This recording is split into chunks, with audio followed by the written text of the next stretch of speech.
레위기 4장 22절부터 35절입니다. 오늘 본문의 배경이해입니다.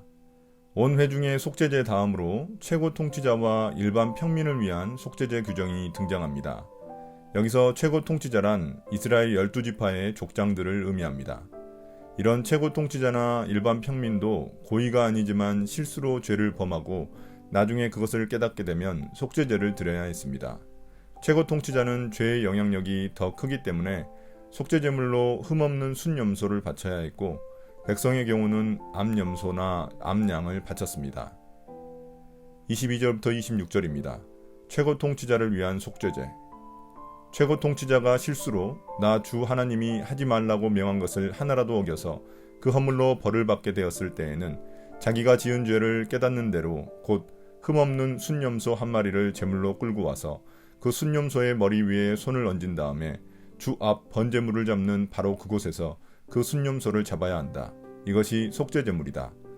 제사장은 그 속죄제물의 피를 얼마 받아다가 손가락으로 찍어서 번제단에 뿔에 바르고 나머지 피는 번제단 밑바닥에 쏟아야 한다.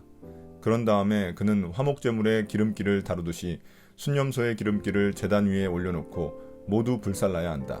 이렇게 하여 제사장이 그 통치자가 지은 죄를 속하여 주면 그 통치자는 용서를 받는다. 최고 통치자의 속죄 과정도 제사장의 경우와 유사합니다. 단지 세 가지 차이점이 있습니다. 우선 첫 번째로 최고 통치자의 속죄제물은 흠없는 숫송아지가 아니라 숫염소입니다. 이러한 제물의 차이는 죄의 심각성에 있어 제사장이나 온 회중의 경우와는 차이가 있음을 의미합니다. 두 번째로 최고 통치자의 속죄제의 경우 피를 성소 안에 가지고 들어가지 않고 번제단 뿔에 바르고 번제단 밑에 쏟아냅니다. 번제단 뿔에 피를 바르는 것은 번제단을 깨끗하게 하기 위해서입니다. 백성들의 죄로 인해 번제단이 오염되었다고 보기 때문입니다. 최고 통치자도 성소에 들어가지 못하기 때문에 성소는 오염되지 않아 성소에 피를 뿌릴 이유가 없습니다. 세 번째로 제물의 처리와 관련해서도 제사장이나 온 회중의 경우와 다릅니다. 제사장과 온 회중의 경우 모든 제물을 짐 밖에서 다 태웠지만 최고 통치자의 경우는 다릅니다. 이 부분은 레위기 6장 26절에 소개되어 있습니다. 그에 따르면 최고 통치자나 일반 평민의 속죄제의 경우 제사장이 남은 제물을 먹도록 되어 있습니다.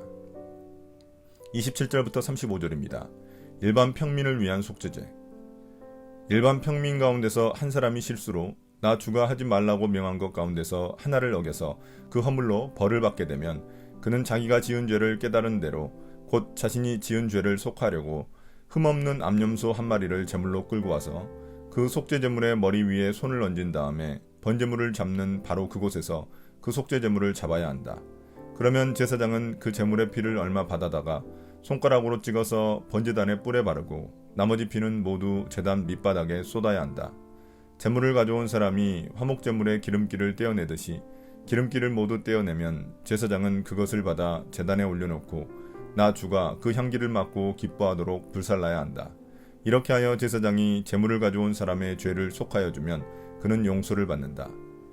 평민이 속죄제사 제물로 양을 가져오려면 그는 흠없는 암컷을 가져와서 그 속죄제물의 머리 위에 손을 얹은 다음에 번제물을 잡는 바로 그곳에서 그 암양을 잡아서 속죄제물로 삼아야 한다.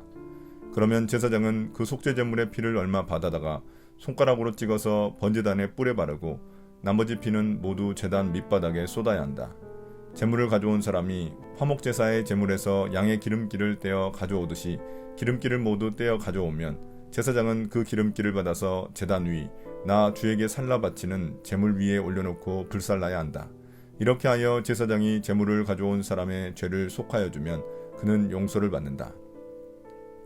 일반 평민의 속죄제도 절차는 유사합니다. 제물의 머리에 손을 얹고 속죄제물을 잡고 피를 번제단 뿔에 바르고 나머지 피는 번제단 밑바닥에 쏟고 기름은 제단에 올려 불사릅니다. 그러나 몇 가지 차이점이 존재합니다.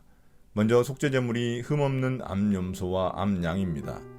속죄의 대상이 누구냐에 따라 죄의 심각성이 달라져 속죄제물 역시 달라집니다.